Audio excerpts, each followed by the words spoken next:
آپ اس دروازے سے باہر نکل جائیں, یہاں پہ خطرہ ہے. آپ تحقیق کرنے جائیں گے اور وہ ساتھ یہ کہ 30 سیکنڈ میں یہاں پہنچنے والی ہے, تو آپ اس وقت یہ تحقیق کریں گے جا کے کہ آگ پہنچنے والی ہے کہ نہیں. اس وقت تک تو آپ انشاءاللہ مرتبہ شہادت پہ چلے جائیں گے. آپ کہیں گے ابھی تو میں یہاں سے نکلوں, بعد میں دیکھوں گا. تو سر وقت کا پیغمبر بھی یہی کام کرتا ہے, اس کا کریکٹر منوایا جاتا ہے کہ وہ صادق اور امین ہے, اور وہ پھر آپ کو کہتا ہے کہ سر مرنے کے بعد اللہ کے حضور پیش ہونا ہے, تحقیق بعد میں وہاں جا کے دیکھنا, ابھی اس بات کو. اس لیے نبی علیہ السلام فرمایا تھا نا, اگر میں بخاری میں آتا ہے نا, اگر میں تمہیں کہوں کہ اس پہاڑ کے پیچھے سے کوئی فوج تم پہ حملہ آور ہونے لگا, بالکل ان کا پھر میں ہی تمہیں بتا رہا ہوں کہ تمہیں مر کے اپنے رب کے حضور پیش ہونا ہے, تو ماننے سے انکار کر دیا. سر توحید ایسی کڑوی چیز ہے نہ ماننے والوں کے لیے, جو مان لے تو اس سے میٹھی چیز ہی کوئی نہیں. یہ اتنی میٹھی ہے کہ انسان جان دے دیتا ہے اس کے لیے, اس کی مٹھاس سے روگردانی نہیں کر سکتا. اور کڑوی اتنی ہے نہ ماننے والے کے لیے کہ وہ شخص جو 40 سال تک کسی کی آنکھوں کا تارا ہو اور وہ اس معاشرے کا سب سے بہترین آدمی ہو, وہ صرف ایک لا الہ الا اللہ بول دے تو اس کے جانی دشمن بن جاتا ہے. یہاں بھی لوگ کہتے ہیں نا جناب میٹھی میٹھی باتیں کریں لوگ ساتھ دیں گے. سر میٹھی میٹھی باتوں پہ اگر لوگ آپ کا ساتھ دے رہے ہیں تو یہ پھر محمد رسول اللہ کی دعوت نہیں ہے صلی اللہ علیہ وسلم. حضرت نوح علیہ السلام کے اجتماع میں 16 لاکھ بندے اکٹھے نہیں ہوتے تھے. اگر آپ کے اجتماع میں اکٹھے ہو رہے ہیں تو سمجھ لیں کہ نوح علیہ السلام والی دعوت نہیں ہے یہ. نا وہ میرے بارے میں کہتے ہیں اس کو تو مسجد میں امام بھی نہ رکھے. سر بالکل نہ رکھے. سر رسول اللہ صلی اللہ علیہ وسلم بھی دنیا میں تشریف لے آئے, اور جس رسول کا آپ کو تعارف کروایا گیا ہے وہ تو جو کوالٹیز آپ کو بتائی گئی ہیں وہ تو سب چیزوں سے انکار کریں گے. وہ تو پہلے آ کے مزار توڑوائیں گے. تو آپ نے تو ان کو بھی نہیں, نبی صلی اللہ علیہ وسلم کو اگر اللہ کی غیبی مدد حاصل نہ ہو تو آپ نے ان کے ساتھ بھی وہی کرنا ہے جو حضرت عیسیٰ کے ساتھ کیا تھا یہودیوں نے, اور اللہ نے ان کو جان بچا کے زندہ اوپر اٹھایا. سر یہ بات ہی بہت کڑوی ہے. تو یہ کانٹیکسٹ کے حوالے سے میں نے چیز کلیئر کی کہ بعض اوقات کانٹیکسٹ میں ایک جگہ کانٹیکسٹ نہیں ہوتا. اچھا اسی طریقے سے دیکھیں آج آیات بھی آئی تھی نا, وہ قرآن میں ہدی للمتقین, ڈر جانے والوں کے لیے ہدایت ہے. اکثر لوگوں نے کہا پرہیزگاروں کے لیے. اچھا جو غیر پرہیزگار ہیں ان کے لیے کوئی ہدایت نہیں قرآن میں نہیں. دوسری جگہ ہے شہر رمضان الذی انزل فیہ القرآن ہدی للناس, پوری انسانیت کے لیے ہدایت ہے. اور ہدی للمتقین کا مطلب پرہیزگار نہیں ہے, بلکہ ہر وہ انسان جو ڈر جائے کہ مجھے میری مرضی کے بغیر کسی نے پیدا کیا ہے وہ میرے ساتھ کچھ بھی کر سکتا ہے, اس کے لیے ہدایت ہے. اچھا پھر وہ کہتے ہیں قرآن میں لکھا یضل بہ کثیرا ویہدی بہ کثیرا, قرآن کئی لوگوں کو گمراہ کر دے گا اور کئی کو ہدایت دے دے گا. نعوذ باللہ. کوئی کہہ سکتا ہے یہ کتاب گمراہی ہے؟ قرآن تو کہتا ہے ہدی للناس, پوری انسانیت کے لیے, وبینات من الہدی, ہدایت کے روشن دلائل ہیں, والفرقان, حق اور باطل میں تمیز کرنے والی کتاب ہے. لہذا یضل بہ کثیرا ویہدی بہ کثیرا جو سورہ بقرہ کی آیت ہے, یہ آپ نے غلط اس کا مطلب لیا ہے.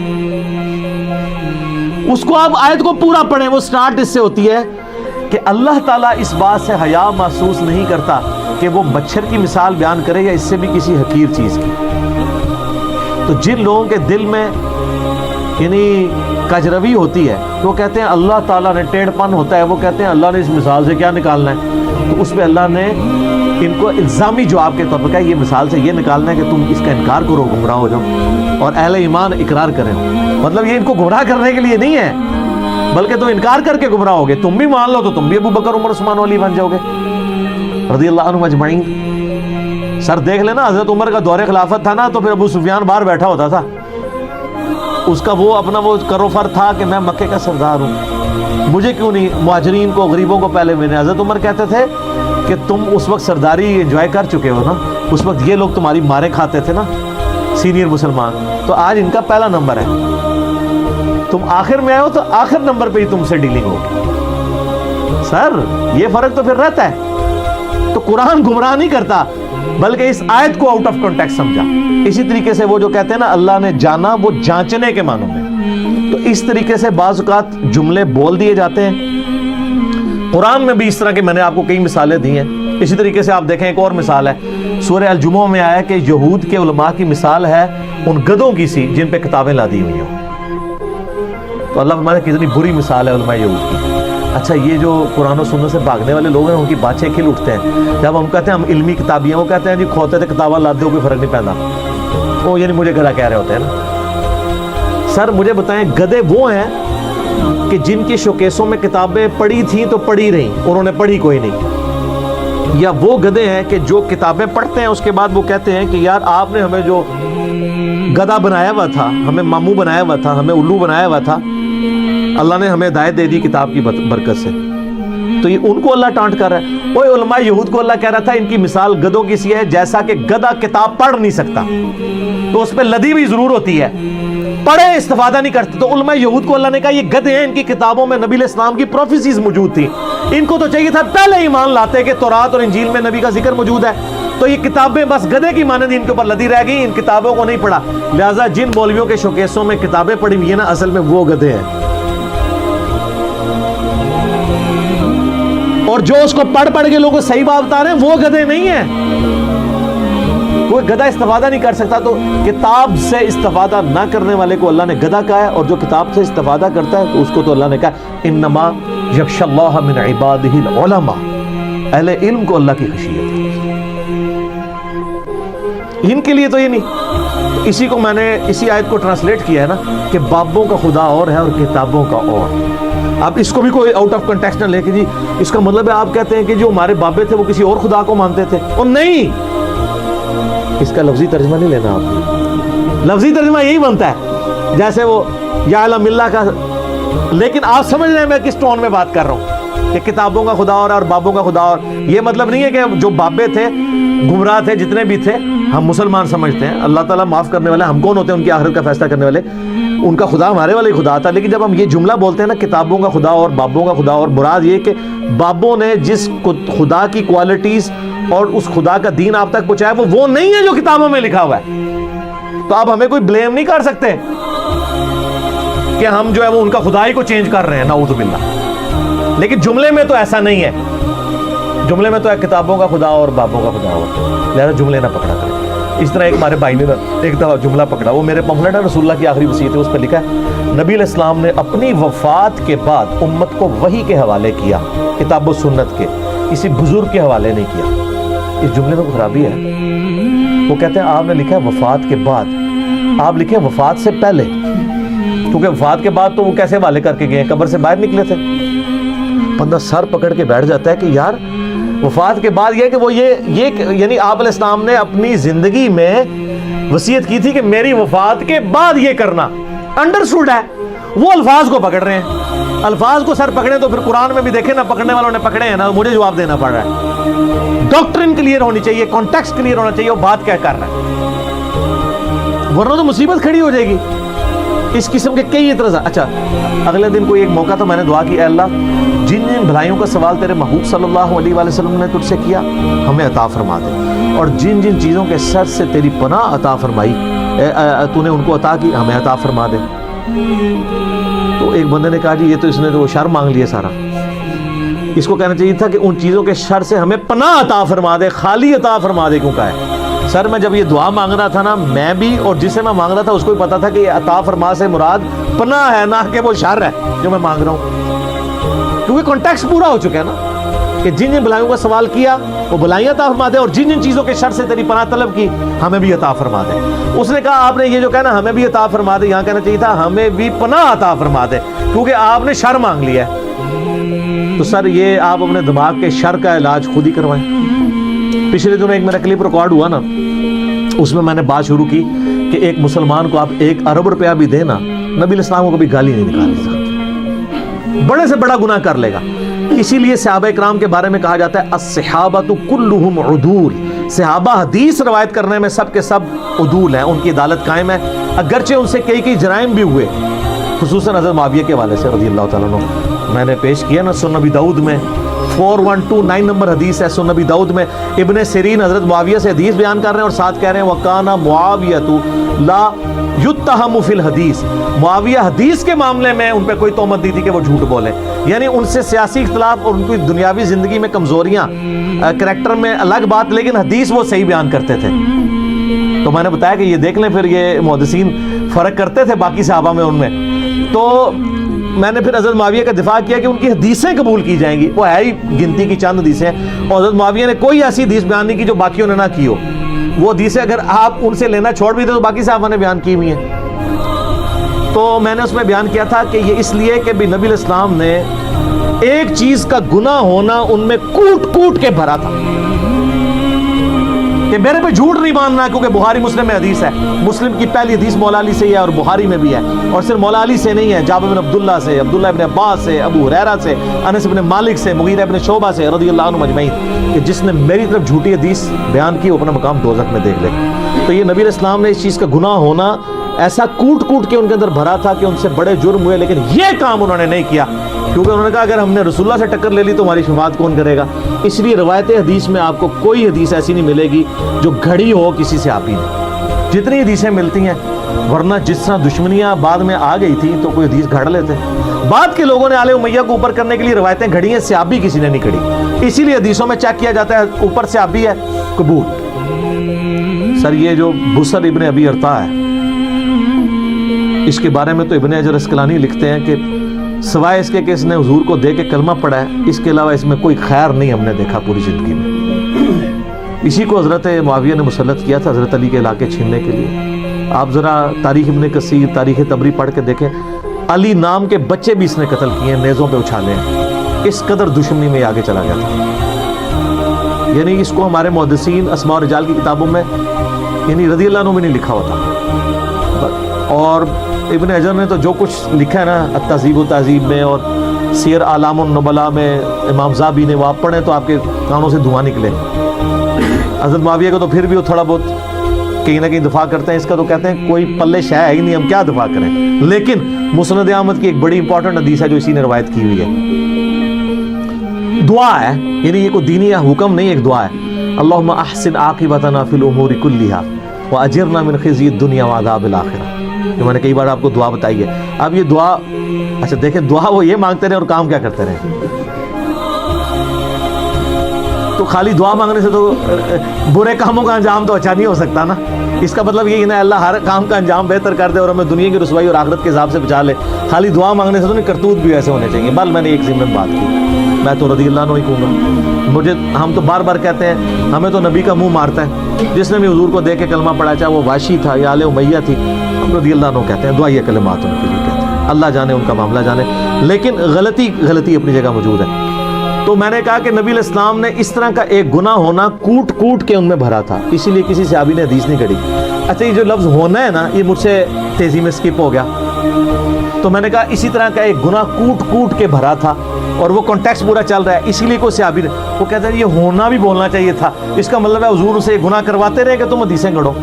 اب مجھے بتائیں اگر اس قسم کا ہم اعتراضات کریں تو پھر قرآن پہ کتنے درجنوں اعتراضات بنتے ہیں، احادیث پہ کتنے اعتراضات بنتے ہیں۔ کانٹیکسٹ میں دیکھنا چاہیے جملہ کیا چل رہا ہے، تو اس میں بعض اوقات لٹریچر میں الفاظ کو سکپ کر دیا جاتا ہے، وہ انڈرسٹوڈ ہوتا ہے۔ انہی چیزوں کی پلی تو لیتے ہیں، وہ سورۃ البقرہ کی آیت نمبر 62، جو کوئی بھی ایمان لے کے آیا، چاہے وہ یہودی ہے یا عیسائی ہے یا سابی ہے، سابی یہ لوگ کہتے ہیں نا وہ ستارہ پرست نہیں ہے، دین ابراہیمی پہ وطن وہ لوگ ستارہ پرست نہیں تھے، تو جو اللہ اور آخرت پہ ایمان لے لا خوف علیہم ولا ہم یحزنون، وہ جو منکرین حدیث ہیں وہ کہتے ہیں جی وہ نبی پہ ایمان لانا کوئی ضروری نہیں ہے، اللہ اور آخرت کو مان لیا تو سب کچھ دین الہی کا کنسپٹ ہے۔ تو ہم کہتے ہیں اللہ کے بندو یہ پڑھ رہے ہو تو آگے سورہ نساء میں جا کے پڑھو نا، اللہ تعالیٰ فرماتا ہے 6 پارے کے پہلے صفحے پہ، جو اللہ اور اس کے رسول میں ایمان لانے میں فرق کر دینا وہ کٹر کافر ہے۔